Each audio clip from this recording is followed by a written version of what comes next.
sweep back to power. Swept off the conservatives, because conservatives are by their very nature right. But in France, President Macron had to very quickly assemble everybody, say the rightists are taking over, because they took over the selection or election process to the European Parliament. A lot of things are happening across the world.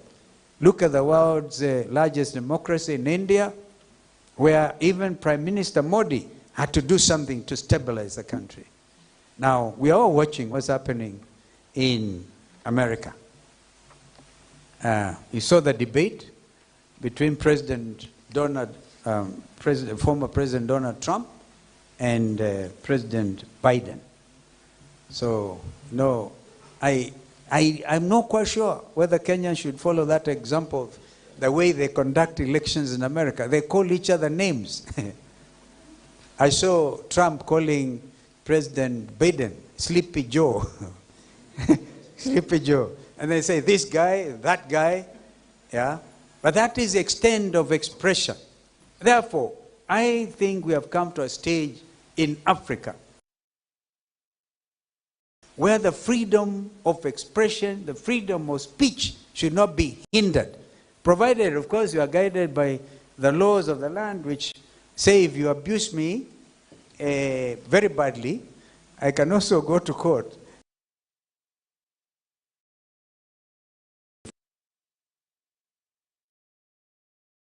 That should guide conduct. But beyond that, there should be expression. And the Gen Zs have said there will never be fear in this country. And I want to suggest that African countries express themselves freely. Absolutely free. I am just about to conclude. Kenyans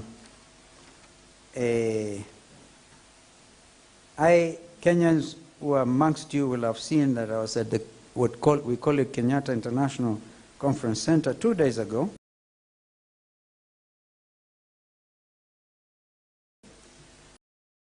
When the Independent Electoral Boundaries Commission, IBM,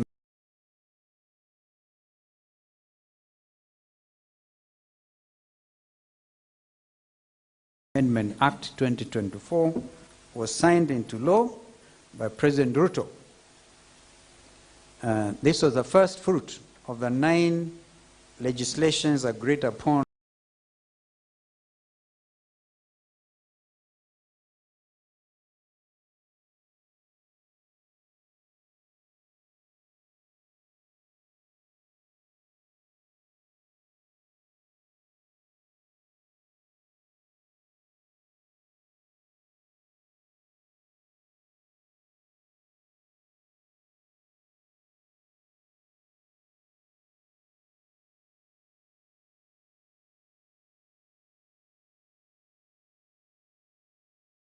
by the National Dialogue Committee.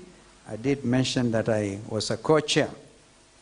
As you may recall, NADCO actually was set up last year following the killing again by police gunfire of 75 young men and women during the Maandamano demonstrations against the peaceful demonstrations in 2024, the result, the Genz revolution.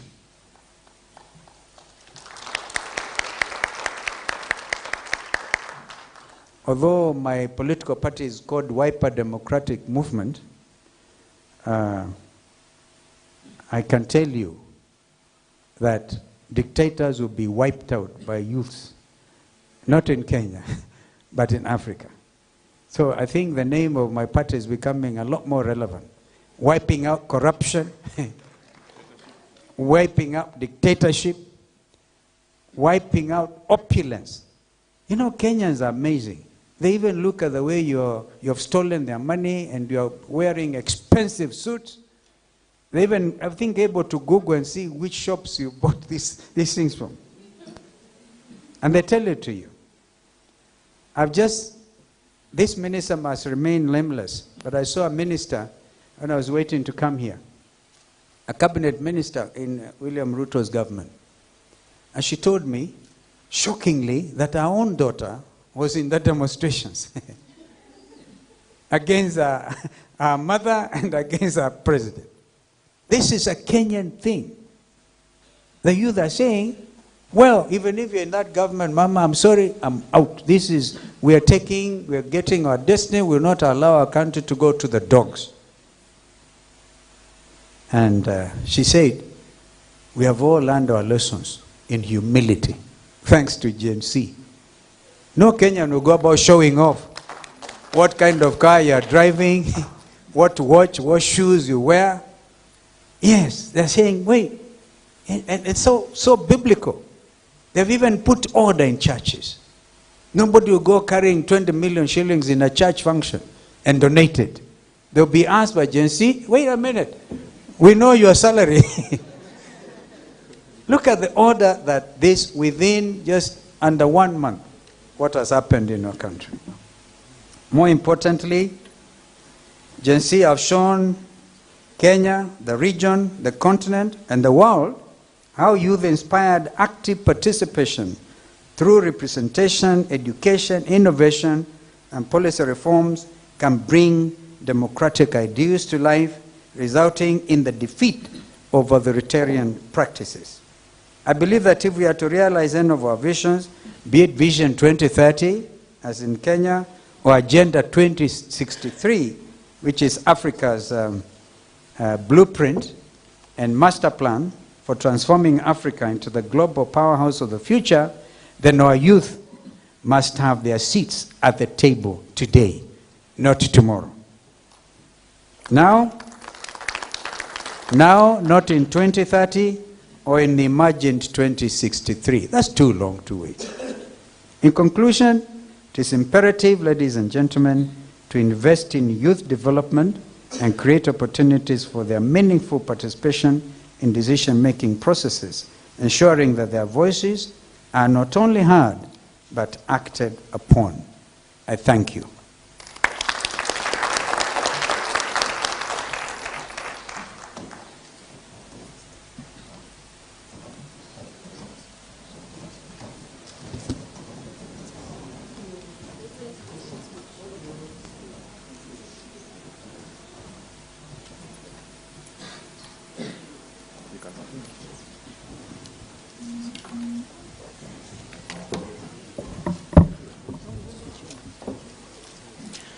Thank you very much, Your Excellency, Honorable Stephen Kalonzo Musyoka. Another round of applause for him. Another member of my party has just joined us, a member of parliament, but he voted no. A member for Embakasi South, the Honorable Julius Mawathe. Thank you for coming. Thank you. So he has no visitors to his constituency. It's okay. Okay. Thank you so much, Your Excellency. Now, Karibu Mheshimiwa Mawathe. Mheshimiwa Mawathe is a member of parliament in the National Assembly from Embakasi South. Our ED Alex told me this morning out in confidence and try that Nivea Nourishing Cocoa Body Lotion. all now the delegates who are care. coming from other countries in Africa, the African Leadership will be University taking them to a embarked tour on the second cohort of Nairobi. of the Silicon So Valley Alex, Globe. one of the areas that you might want them to visit is Embakasi South, so that they can experience the type of environment of Embakasi South where no is a no. Now, I want to take this opportunity to invite one of the ladies delegates from Cameroon, but before I do that, we will moderate the next session. Your Excellency, the expectations of these young people is that they want to engage you shortly before you leave. These young people, I've worked with some of them in the political parties and in other organizations. They say that they are very happy about Kenya, because Kenya is one of the countries in the world that has dedicated a whole article in the Constitution to address issues of concern to the people. One of them told me yesterday when I mentioned here that how come in the Republic of Kenya, in Article 55, it gives the states the mandate to take measures, including affirmative action, to ensure that the youth are not only protected politically, socially, and economically, but also from harmful cultural practices. What the Genzs are asking is an implementation fully of that article, because that article actually allows the state to make access to education for them, to make access to employment for them, and to make access for training for them. That is the problem. So I want to invite Liziana from Cameroon to come and help us moderate the session for the Q&A to His Excellency Dr. Stephen Kalonzo Musyoka. Welcome, Liziana. Thank you so much. I mean, and as we all already know, young people in Africa, we make up, the largest, youngest population of the world, actually, and with over 70% of young people, that are under the age of under the age of 30. And this demographic, it presents a unique opportunity for innovation, economic growth, and development. And we heard, from His Excellencies that, young people, as particularly Gen Zs, we have a key role and a particular role, to play for young people in strengthening governance systems. So now, we're going to take this opportunity, and take you back to you guys, because young people, we have the power. He wants to hear from you guys. We'll take contributions as well as questions, and we're going to be limiting it to 1 minute each. And also, I would like to say that, let some of our contributions and questions, let it be respectful, and let it be very concise, okay? So we're going to limit it to 1 minute per person, and we'll also be taking contributions as well, in addition to questions. So where's the mic? Your mic down there.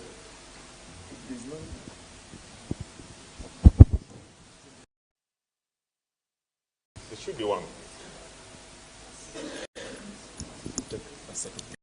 Okay, so we taking a set of 3-3. So I'll take it. So I want to hear from those that we haven't heard. Okay, I know we have some new faces here today, and I'll start from back there. Tell us your name, where you're from, and you can proceed. Okay. Good morning, everyone. My name is Enoch Kebaso. I'm a systems engineer. One question I want to ask His Excellency, Mr. Kalonzo Musyoka. What are the challenges you encountered? Because you said you entered into parliament while you were very young. You didn't have any money. What were challenges you encountered, and how can you, speak a little bit more about your debut into governorship and also legislation? Thank you. I think we'll start. We'll still remain at this row. I'll take another question from here. Good afternoon, His Excellency. I have 3 questions. I have 3 questions. First of all, thank you for making peace for South Sudan during when you got independent. But the first question will be, I'm using the prophecy word, not if, but when. When you become the president, what will you do to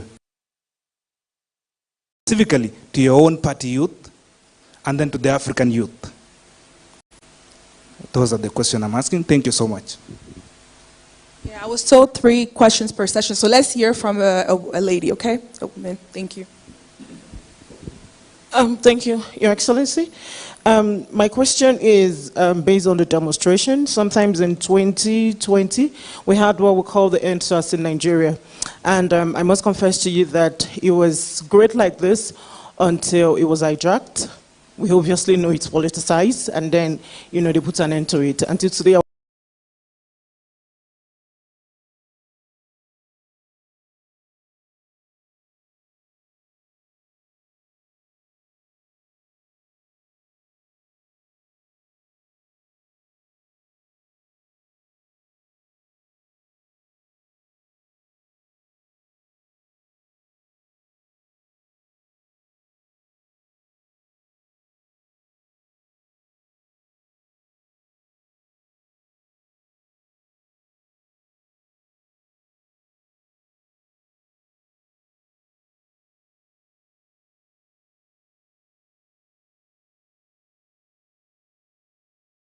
make it to the next rally, how you get there without money.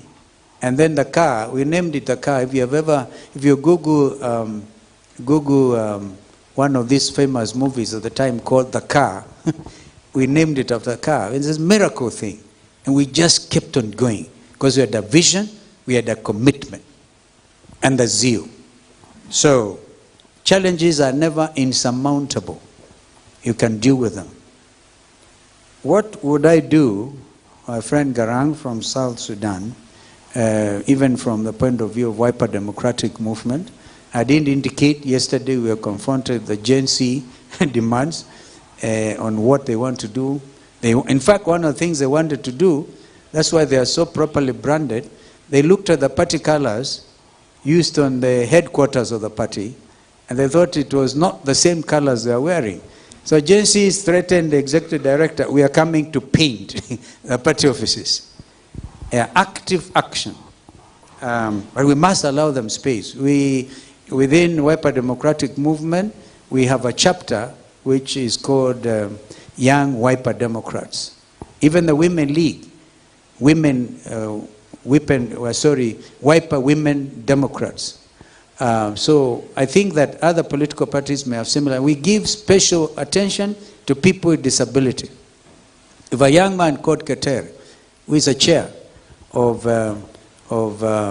people with disability in the party, he stammers, but he is able to communicate.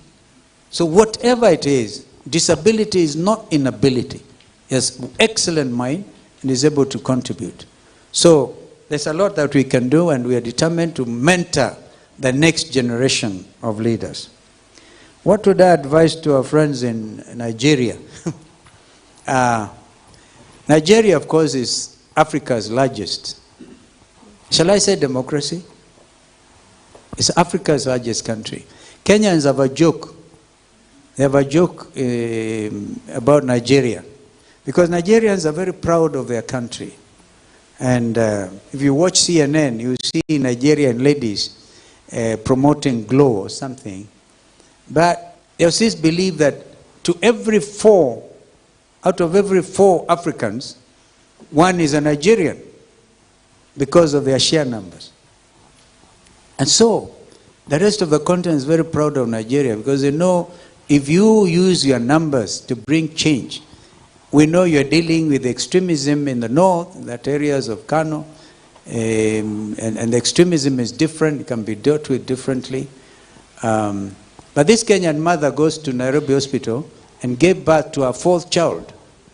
And suddenly she was in a depression. So she has asked, what has happened to you? She said, I gave birth to a Nigerian. Because she believed out of every four children, every four Africans, one is a Nigerian. That, of course, is a joke to tell you that Nigeria is very important. And when things don't go right in Nigeria, the rest of the continent gets affected. But so very little advice to give to Nigeria. But we think that even the Genz in Nigeria, I think, have been coming up in Ghana. Yeah, in Ghana. The thing about Genz is across board. Because age limitation is very well defined. And if you enter their space, they can throw you out. So I think this agitation for open governance, so that leaders stop stealing from their people, that message should resonate across Africa. From Nigeria, our largest democracy, to South Africa, to Kenya, to Egypt. By the way, has it occurred to you what the Genz are doing is pretty equivalent. It's a very easy comparison to the Arab Spring, which swept across northern Africa. When a young student unemployed in Tunisia burned themselves up, then there was their pricing, which became eventually known as the Arab Spring. Swept across even Libya. We used to have the brother leader there. He was killed badly. And I think Africa at some stage must ask themselves whether what happened in Libya was correct. Because that country has remained unstable since the demise of Muammar Gaddafi. But the Arab Spring swept across Egypt and everywhere. So the Genz revolution, I see, is going to sweep across Africa. And it is going to be the time that Africa will then come up. Because if we stop stealing from ourselves, stealing and getting dictatorship by the Bretton Woods institutions. In the 70s, I'm sure President Obasanjo may have shared about the debt issue, a debt problem in Africa. Himself is a very good example of how you can move from a military leader, call it dictator even, because military leaders are really not very democratic. He transformed himself, which is a very good example of how African leaders can, first of all, begin to change from within and then change the continent. President Obasanjo is a very good example of how you can create democracies in Africa. So I think that my advice then is nobody should feel scared by the Genz revolution, because it's for the good of this continent. Okay, well, thank you so much, Your Excellency, for your responses. As we see, His Excellency is a strong proponent, you know, for youths, and I thank you so much for the genuine heart that you have, you know, in terms of just empowering us. So we're going to move on to the next round of questions. So I'll take questions from this side, and I'll come back here. Ladies, again, like I said, we want to hear from new people. We want to hear new perspectives, because some of us have been here throughout the conference, and I know we have new faces. So I'm just going to go all the way back here. I want to hear from you. Introduce yourself, tell us your name, and go right in. Okay, thank you so much, Your Excellency. Good afternoon, everyone. My name is Tony. I am a Gen Z here in Kenya, and we are so glad to have you here today. So my question, actually, why, from the information that we do have, is that Africa, in her bellies, we are endowed with the resources that are able to sustain us, and we can move our development goals. Why are we beholding to the West? The second one and the last one. All right, the last one. Okay, the last one is about Agenda 2063. If you look keenly, the people that come up with the Agenda 2063 will all be dead by 2063. Can we come up with goals that we can achieve when we are alive? Thank you. Thank you. Let's stick to one question only, okay? I want to hear from the lady here.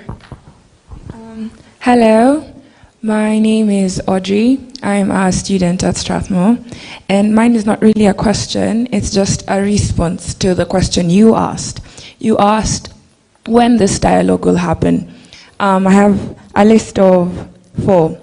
When all those arrested and abducted have received legal justice, when all the police officers incriminated in the killings and illegal conduct have been arrested and charged, when the CSs implicated in corruption cases are held accountable and suspended, and there is already precedent for this set by Uhuru Kenyatta in his previous administration when he suspended 6 CSs, so it's possible. When the IEBC is fully reconstituted, signing of the bill is just part of the process. We need to see it through to the end. When the illegal arrest of youth brave enough to let their voices be heard are stopped. Just now, 4 minutes ago, Mushiri Mike was arrested at Kasarani. The charges are not clear, the situation is not clear. He has been very vocal about the movement, and it's still happening. So that is when dialogue will happen, if it takes all night or 100 years. Thank you. Let's take it from the end over here, this far end. Let's make it quick and concise. Thank you. My question is, in fact, let me start here. For the past 3 days, we have been talking about different thematic areas. I've been thinking as I'm sitting here, we are talking about culture, we are talking about education, and we are talking about women empowerment. And if we are talking about culture, in my culture, women were not supposed to work. women were supposed to be married at the age of 15 to 20 so that they could take care of the family and make children. At the other hand, we are talking about women in leadership. We are saying empower women. We are talking about education. We are saying let women be empowered through education. Your Excellency, do you think we should visit the definition of Pan-Africanism? And one last question is, do we think the world, or Africa and the world is ready, the world is ready and Africa is ready for women to lead? I will make an example of Cyril Ramaphosa in South Africa. I don't think Cyril Ramaphosa won the election to be ANC president because he had the merit, but he was competing against women. I don't think after the Conservative Party expelled Boris Johnson, I don't think Ruto'S, who took only 45 days, we can say she failed. I don't think Donald Trump won the elections because on merit. I think because he was against Clinton, who is the woman, in fact, is the reason why I think the world is not ready. Do you think the world is ready for women to lead? I understand we have a lot to say, but please, let's follow the guidelines or rule. Let's take up to only one question, please. I have the gentleman there, and I'll take a last bonus question, then we'll, thank you. Your Excellency, Kalonzo Musyoka, good afternoon, and everyone else. My question is to the African youth. We are always talking about democracy. Okay, my name is Victor Sankara. My question is to the African youth. We are always talking about democracy, but what I find out is that there's no democracy. Because democracy, as we all understand, is a system of governance whereby the people are at the center of everything. A government of the people, by the people, and for the people. But what we are witnessing across Africa, there are just few elections where people are just imposed on us, and once they are imposed, they don't even work for us, they work for other interests like the West. So what must happen? These elections are just a charade. I think as Africans we need to wake up and realize that we are not electing our leaders, and that needs to change. Thank you. I think we're going to shift it to have His Excellency just answer this round of questions. Okay, should we take one more?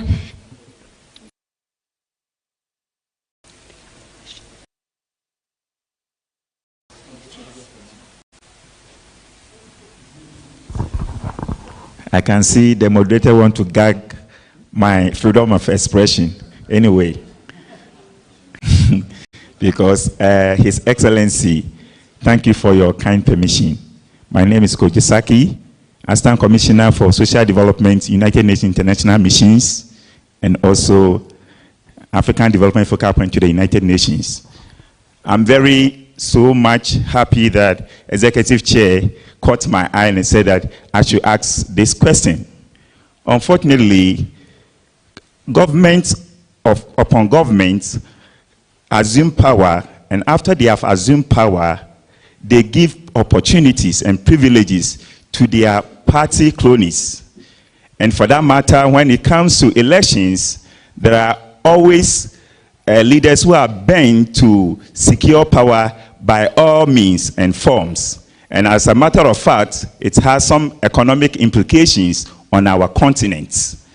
As a leader of a party, what is the assurance to our youth and other governments that when we assume power, economic privileges and opportunities will be spread across all spectrum of life? Because Leader Kofi Annan, in his speech, said that you should not be only part of the problem, but they should be part of the solution. And in the same vein, United Nations has passed a resolution 2250 encouraging the youth to be part of the decision-making process. So on that call, I want you to make a firm call to our youth in Kenya, Ghana, everywhere, that our countries should be involved, the youth and all other parties, in governance structure. Thank you very much for the brief. Thank you so much. Do we have any other international delegates that would like to ask a question? Yeah, okay, well, pass it on to here. Thank you. After that, we'll take one from a party member, okay? Thank you. I don't have a question. His Excellency, I am Bright Shagan from Togo. I'm president of International Council for Immigration, Entrepreneurship, and Employment. We are working to discourage irregular and risky immigration. Our problem is not about irregular immigration. Our problem is how our brothers and sisters are dying in desert and in the sea. I just want to reassure you, His Excellency, that we don't have any problem with what is happening in Kenya. When I was coming here, Immigration Service say, Bright, Kenya is hot. I say, I'll go. And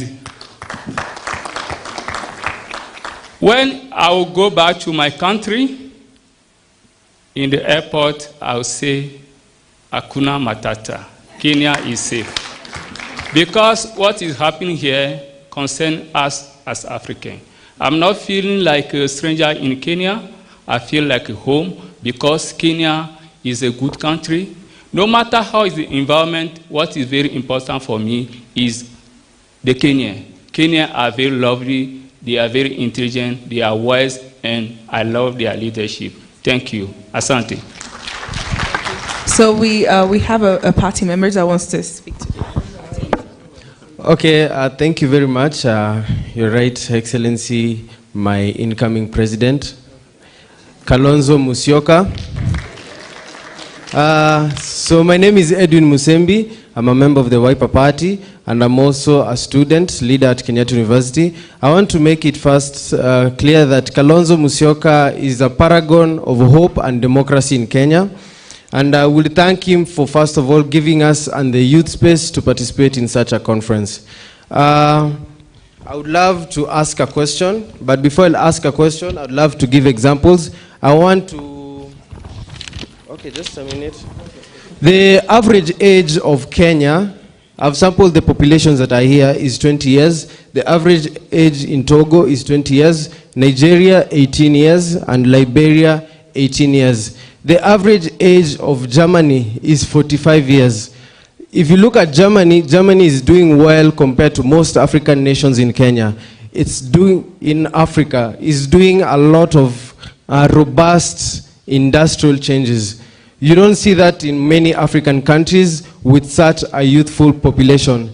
We need to have an economic mimicry as Kenya and as Africans. If you look at also Rwanda, the growth rate is at 7% from 2010 to 2019. The growth rate of Kenya was 5% from 2010 to 2019. In 2020, during COVID, just a minute, during COVID, the recovery rate was 10.2% in Rwanda. In Kenya was at a slow 5.4%. Now my question to my party leader will be, what Kenya can do to harness the demographic dividend, particularly in manufacturing and technology? How can we emulate countries like Germany? How can we emulate countries like Rwanda as African nations?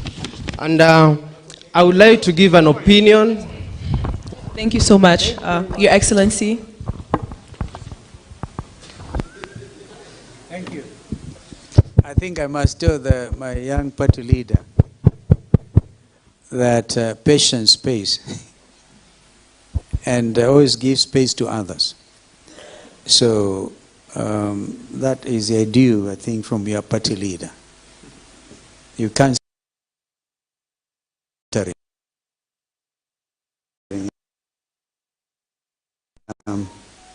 if I can now start with some of the comments made. Why are our leaders beholden to the West? That's a very fundamental question, which came from Tony. I don't know whether is still there. I think he asked and left. Ah, you're still there. Tony. Yeah. You know, this is a very important matter. I was once foreign minister for my country, twice actually, before all these other things.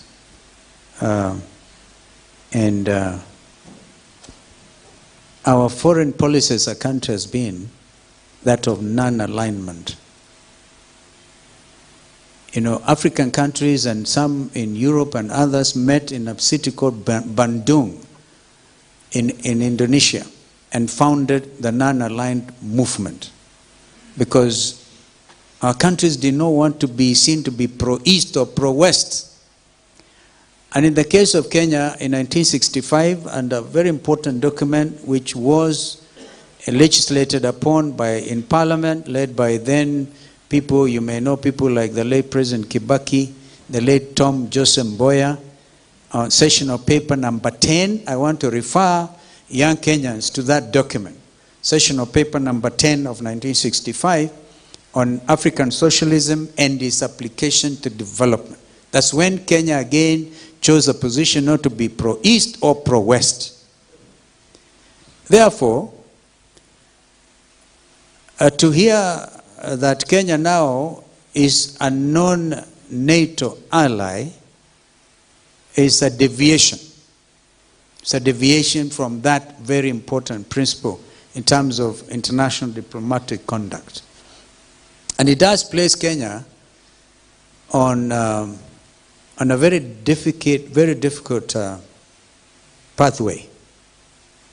If extremist groups, for example, who don't like countries in the West begin to say this is an ally country, a NATO ally, and we are in a very difficult area geographically with the instability in Ethiopia, with what has been happening in Somalia, even Al-Shabaab having hit us here, not once, and us having suffered in 1998 following the bombing of the American embassy in Nairobi and Dar es Salaam.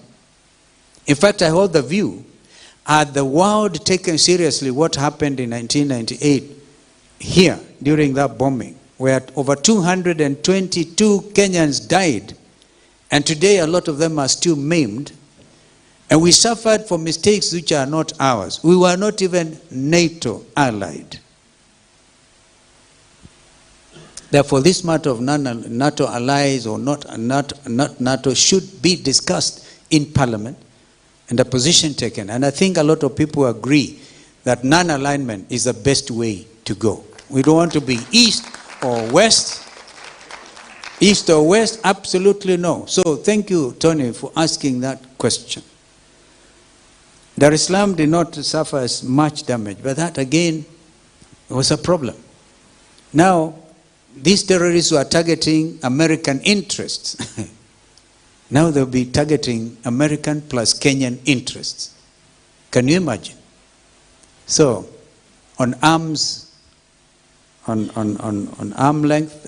length, we are in danger. Agenda 63. I don't know which leaders you'll have eliminated by that time. They'll all be dead. Some of them was too young, I think. Those who are on average 40 years will probably be in their hundreds. But I think it is a vision, not so much the players. Not so much the players. So when they are setting Agenda 63, it was for the continent. We set Agenda 2030 here, Vision 2030 under President Kibaki, and we had even flagship projects which are going to make sure that this country is well endowed. I'll give you an example of what we had. And this is why the finance bill, actually these finance bills have been a terrible mistake. Because the effect of it is if you have what is called corporation tax at 40%, what you are telling people who want to invest, and there's such, I'm sure you have heard of FDIs, foreign direct investment. No company will invest in a country where they don't make any profit. They're in business. And so, without manufacturing entities and companies being set up in Kenya, in our region, we will continue to have the youth budge. Young Kenyans, highly educated, but jobless. And the reason is people flee. In fact, I think our friends in Tanzania, President Suluhu was saying this mistakes Kenya is making is a beautiful thing for Tanzania, because companies are relocating from Kenya to Tanzania to set up manufacturing in Tanzania, because the tax policies are more friendly to business. This has been our undoing, and the current leadership here, President William Ruto and his team, are listening more to IMF. They are given a prescription which they must follow, or there's no deal. I think Ruto should have reported to all of us that IMF are trying to strangle him. And would have come to rally behind him. Because Africa said no to SAPs, as I mentioned earlier on, structural adjustment programs of the IMF. They failed. So we could also say, stop this habit of killing our economies, because at the end of the day, if you look at that way, maybe the problem is not even Ruto. Maybe the problem is those multinationals and the Bretton Woods institutions. And that is a problem across Africa. Now, having said that, I don't want to defend what Ruto has done. I personally continue to object seriously to the housing levy tax. That surely is what will take Ruto home. Yeah, because you cannot do that. Everybody earning an income, how do you even agree on which investor is going to build? And you think all Kenyans were born to be artisans, hewers of stone, and nothing else. Now some of them are very qualified people. They want to realize their professions. So, Tony, I'm just in agreement. But let me agree even with Audrey. Audrey, I thank you. I agree actually entirely.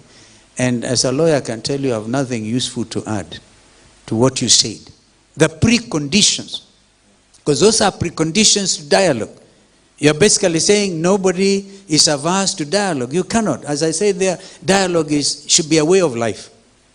And if there's no dialogue in South Sudan, which I was involved in, then nothing can happen. But dialogue in a situation like we find ourselves in our country should surely not be seen the way it is. So those conditions.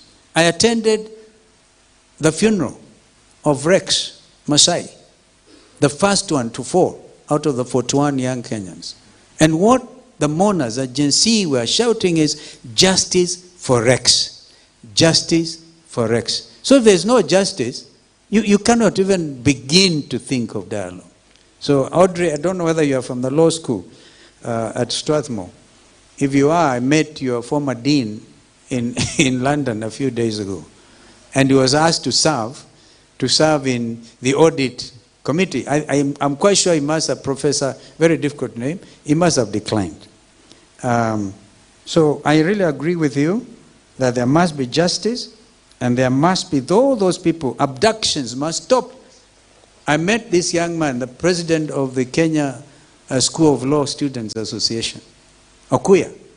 He was even injected with some substance, but those people abducted him, left him for the dead somewhere in Murang'a. And you expect that Okuya would want to have dialogue? First of all, he wants justice. He wants justice, and not just him. He represents the young law students and others like him. So I hope that the advocates of yet another level of dialogue will take note that perhaps people are saying they are not opposed to dialogue, but there are preconditions. Get things right. Get the IBC going. So that if the dialogue says, well, as a result, let's go for snap elections. Some of us have been saying this openly in order to allow the Gen Zs now to take space. I hope they're also registering as voters.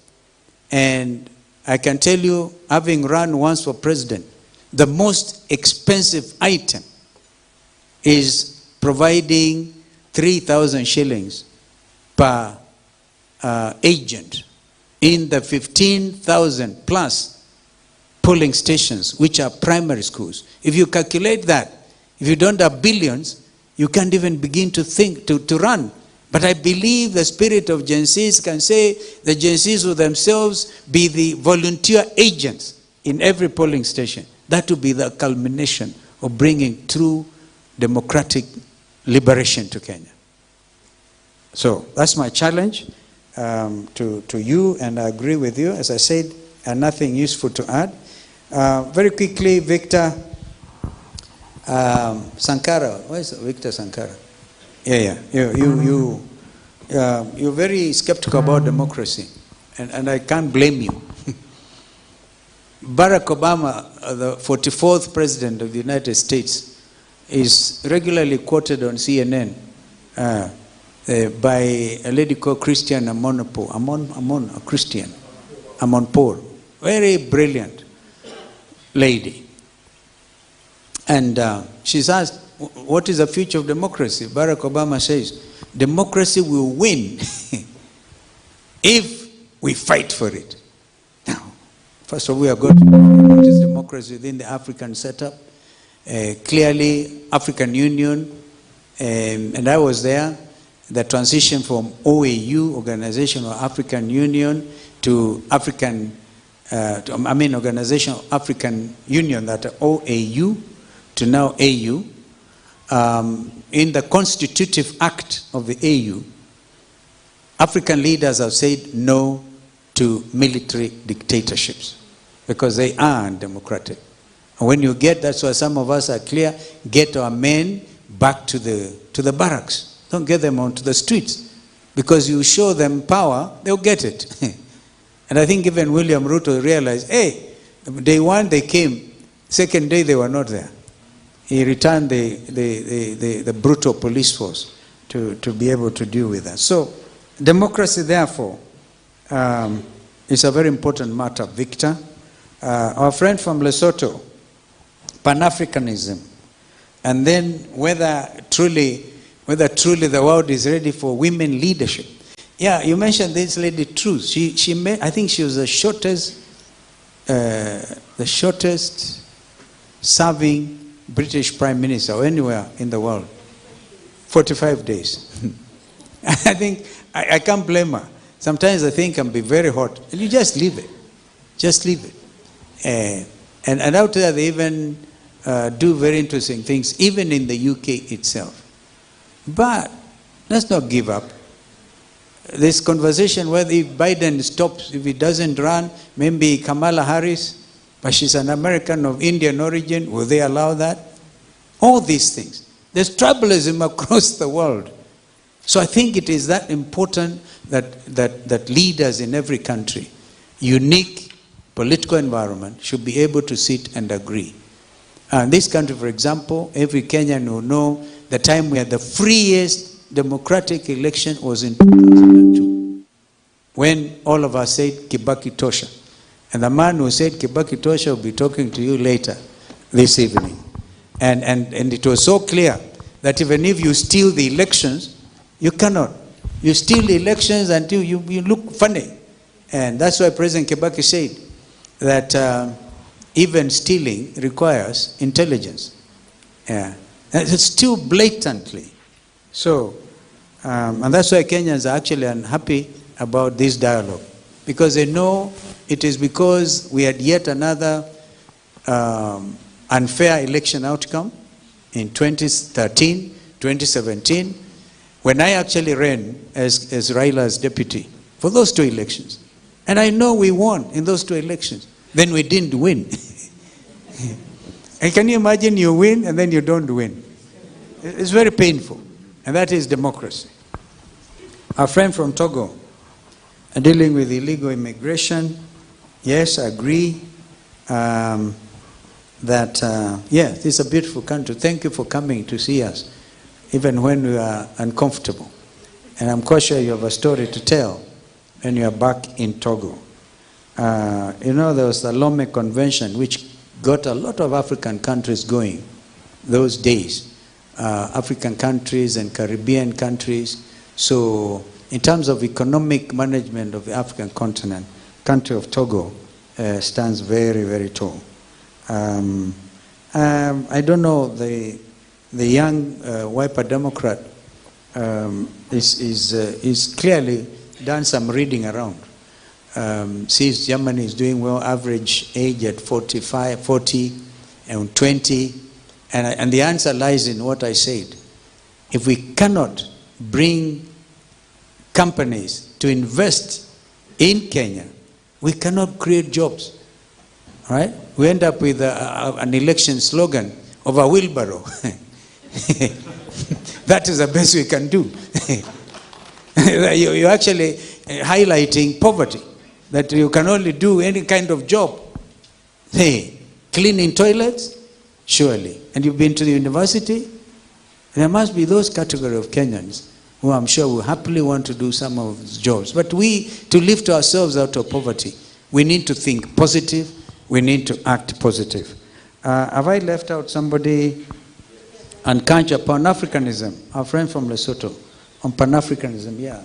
It's very important. We need to revisit that's what is when the founding fathers of our continent, men like Kwame Nkrumah, sitting in Egypt that time, working for liberation of Africa. And they brought up this concept of Pan-Africanism. Remember Kwame Nkrumah? He said, seek ye first. A political. We got it, but what have we done with it? So I would paraphrase and say, all the time be subject to God. So we do not pretend we can take up the role of God. But I think that Kojo, you are to take over. I'll take into account. This political cronyism is the problem. Because you begin by rewarding the men and women who are holding you hostage. Look at Ruto. Some of them incompetent, some had criminal cases, and waiting for them, murder charges. And you put them in your government. Others have stolen so much. You may have heard of the fertilizer scandal in this country. They are still holding him hostage. They say, you touch us, we let everything out of the bag.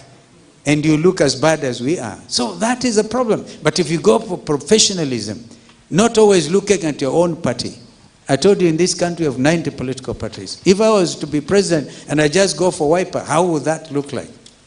So the concept of at the right time, what President Ramaphosa has done, government of national unity, I think is a way to go. It's a way to go. But not in Kenya, I'm sorry to say. Not now. We can think of government of national unity going forward immediately after an election. But not you wait for 2 years, people are dead, then you create, you come and say government of national unity. I don't think it looks right. So in my own case, I'm very clear I want to do opposition until we remove dictatorship in this country. Yeah. So I think that I've tried to cover all of you, and I thank you for your thoughts. There's another one. Another one here. To address nation at 2 p.m. today. What has this to do with me? Ruto is addressing the nation at 2 p.m. I wish him good luck.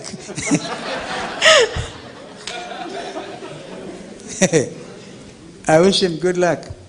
Poor man is really struggling. Really struggling. Thank you. Can we give His Excellency a round of applause? Thank you so much, Your Excellency. On behalf of the young people, we're so grateful just for just taking your time, to talk about your experience and just answering all of our questions. And my apologies, so we're not going to be taking any more questions just because we're running out of time. So this concludes the round of our Q&A.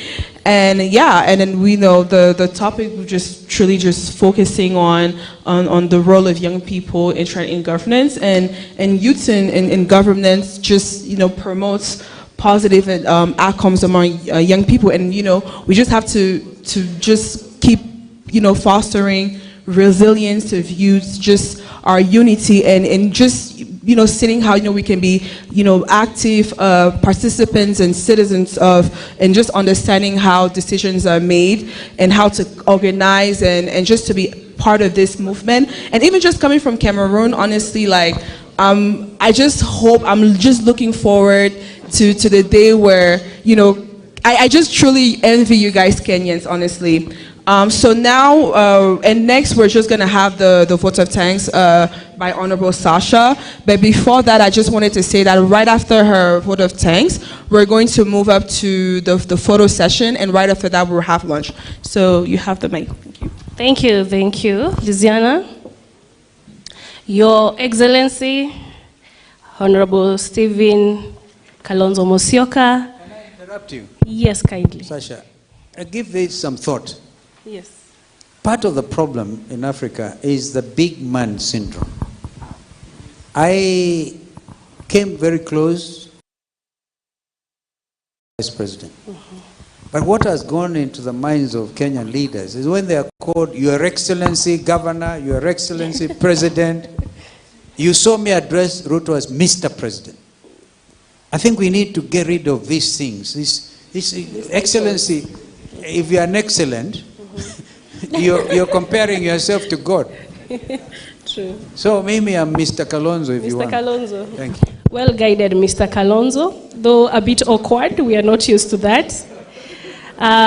Great, distinguished ladies and gentlemen from all over Africa, good afternoon. Good afternoon. Are you happy to hear from a pot of wisdom and an experienced ardent Pan-African in this country? Thank you so much, Mr. Kalonzo. Oh my God, I have to really adjust to that. Oh, okay, Mr. Kalonzo Musyoka. My name is of the County Assembly in Nyandarua County. I am a lawyer by profession, and I was privileged to do my undergraduate while you were doing your master's. And at that point, we used to really admire the leadership. And we knew one day we shall step into those. I'm glad that we are making great strides as young people towards occupying those offices. I always say we are not leaders of tomorrow. We are leading today, and this is our time. And as I can just, as Mr. Kalonzo Musyoka has confirmed and affirmed, we should not shy away from leadership. It is our time. Let us take up these positions. In your Gen Z era, you came up with the constitutional change to bring multipartyism. Now we are in a new era whereby young people are calling for involvement, for justice, for accountability, and for the fight against corruption. Thank you so much for giving us a word of encouragement, and not just encouragement, but affirming what we are doing here as Pan-African youths. I believe going forward, even as young women, because as young women, first of all, we fight as youths, and then we will fight again as young women. Do we agree, young women in this hall? We fight as youths, and then again, we fight as young women. We will sit in those leadership positions. We are taking over, and youths will be undeterred. Thank you so much. We really, really appreciate your presence. May God bless you. Thank you. Let me call the moderator.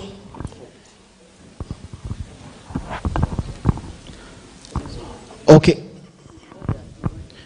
Thank you very much. Another round of applause for Sasha Wamae and Mr. Kalonzo Musyoka as they walk out. You'll just remain seated so that they can be able to walk out. We allow our guests to go straight to the photo booth. We allow them to get to that photo booth before we ask ourselves. What's one of the scariest side effects of type 2? Losing a foot!